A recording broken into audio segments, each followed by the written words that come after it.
Praise the Lord. സ്നേഹമുള്ളവരെ, ഏശയ്യ 50:2 കർത്താവ് അരുളി ചെയ്യുന്നു, രക്ഷിക്കാൻ കഴിയാത്ത വിധം എൻ്റെ കരം കുറുകിപ്പോയോ? അഥവാ മോചിപ്പിക്കാൻ എനിക്ക് ശക്തിയില്ലേ?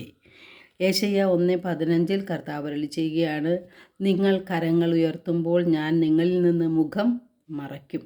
നിങ്ങൾ എത്ര പ്രാർത്ഥിച്ചാലും ഞാൻ കേൾക്കുകയില്ല. നിങ്ങളുടെ കരങ്ങൾ രക്തപങ്കിലമാണ്.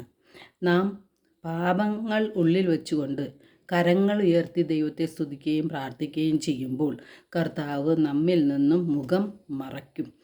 നാം എത്ര പ്രാർത്ഥിച്ചാലും ദൈവം കേൾക്കുകയില്ല. കപടഭക്തിയെ കർത്താവ് വെറുക്കുന്നു. കാരണം നമ്മുടെ കരങ്ങൾ രക്തപങ്കിലമാണ്. എന്താണ് നാം ചെയ്യേണ്ടത്?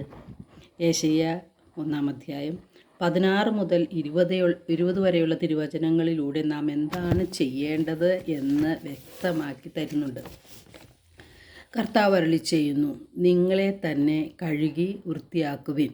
നിങ്ങളുടെ ദുഷ്കർമ്മങ്ങൾ എൻ്റെ സന്നിധിയിൽ നിന്ന് നീക്കിക്കളയുവിൻ. നിങ്ങളുടെ അകൃത്യങ്ങൾ അവസാനിപ്പിക്കുവിൻ. നന്മ പ്രവർത്തിക്കാൻ ശീലിക്കുവിൻ. നീതി അന്വേഷിക്കുവിൻ. മർദ്ദനം അവസാനിപ്പിക്കുവിൻ. അനാഥരോട് നീതി കാണിക്കുവിൻ. വിധവകൾക്ക് വേണ്ടി വാദിക്കുവിൻ. നാം ചെയ്യുന്ന തിന്മകളെ ഉപേക്ഷിച്ച് ദൈവത്തിൻ്റെ നീതിയിൽ നാം ജീവിക്കണം. ചെയ്തുപോയ പാപങ്ങളാണ് നമ്മെ ദൈവത്തിൽ നിന്ന് അകറ്റുന്നത്. അതുകൊണ്ട് നാം അനുതപിക്കണം. ജീവിതത്തിൽ മാറ്റങ്ങൾ വരുത്തണം. നമ്മിൽ മാനസാന്തരം ഉണ്ടാകണം. എന്താണ് മാനസാന്തരം? മനസ്സിന് ഉണ്ടാകുന്ന അന്തരമാണ് മാനസാന്തരം. അതായത് മനസ്സിൽ ഉണ്ടാകുന്ന മാറ്റം. മനസ്സിന് മാറ്റം എന്ന് പറയുമ്പോൾ അത് യേശുവിലേക്കുള്ള അടുക്കലായിരിക്കണം. നിരാശയല്ല വേണ്ടത്. പ്രത്യാശയിൽ നാം ദൈവത്തോട് അടുക്കുകയാണ് വേണ്ടത്. കർത്താവ് എന്തിനാണ് നമ്മെ വിളിക്കുന്നത്? രമ്യതപ്പെടാൻ വേണ്ടിയാണ്. ഐശ്വര്യം നമുക്ക് നൽകാൻ വേണ്ടിയാണ്. ഏശയ്യ 1:18 കർത്താവ് അരുളി ചെയ്യുന്നു, വരുവിൻ, നമുക്ക് രമ്യതപ്പെടാം. നിങ്ങളുടെ പാപങ്ങൾ കടും ചുമപ്പാണെങ്കിലും അവ മഞ്ഞുപോലെ വെണ്മയുള്ളതായിത്തീരും. അവ രക്തവർണ്ണമെങ്കിലും കമ്പിളി പോലെ വെളുക്കും. അനുസരിക്കാൻ തയ്യാറായാൽ അല്ലെങ്കിൽ സന്നദ്ധരായാൽ നിങ്ങൾ ഐശ്വര്യം ആസ്വദിക്കും.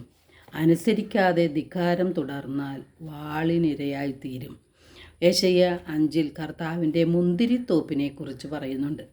നാം ഓരോരുത്തരും കർത്താവിൻ്റെ മുന്തിരിത്തോട്ടത്തിലെ മുന്തിരിച്ചെടികളാണ്. വിശിഷ്ടമായ മുന്തിരിപ്പഴം നാം പുറപ്പെടുവിക്കുമെന്ന് കർത്താവ് പ്രതീക്ഷിച്ചിരുന്നു. എന്നാൽ നാം പുറപ്പെടുവിച്ചത് കാട്ടുമുന്തിരി പഴങ്ങളാണ്. എന്താണ് കർത്താവ് നമ്മോട് ചോദിക്കുന്നത്? നല്ല മുന്തിരി എങ്ങനെ കാട്ടുമുന്തിരിയായി മാറി? എൻ്റെ മുന്തിരിത്തോട്ടത്തിന് വേണ്ടി ഞാൻ ഇതിലേറെ എന്താണ് ചെയ്യേണ്ടിയിരുന്നത്? കർത്താവ് നമുക്ക് വേണ്ടതെല്ലാം നൽകി. കർത്താവ് നട്ടത് നല്ല മുന്തിരി ചെടിയായാണ്. അതിനാൽ നല്ല മുന്തിരിപ്പഴം കർത്താവ് പ്രതീക്ഷിച്ചു. എന്നാൽ നാം പുറപ്പെടുവിച്ചത് കാട്ടുമുന്തിരി പഴങ്ങളാണ്.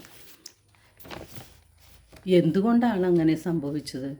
ദൈവത്തോട് ആത്മാർത്ഥമായി ബന്ധം നാം പുലർത്തുന്നില്ല. നമ്മുടെ ബന്ധം, ദൈവവുമായിട്ടുള്ള ബന്ധം ഇല്ലാതായി മാറി.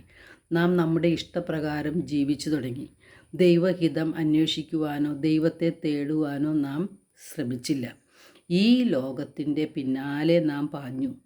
തിന്മയും അനീതിയും ദുഷ്കർമ്മങ്ങളും അഹങ്കാരവും സ്വാർത്ഥതയും നിറഞ്ഞ വിലകെട്ട ലോകം നമ്മുടെ ഹൃദയത്തിൽ നാം നിറച്ചതുകൊണ്ടാണ് നാം മുന്തിരിപ്പഴങ്ങൾ പുറപ്പെടുവിച്ചത്.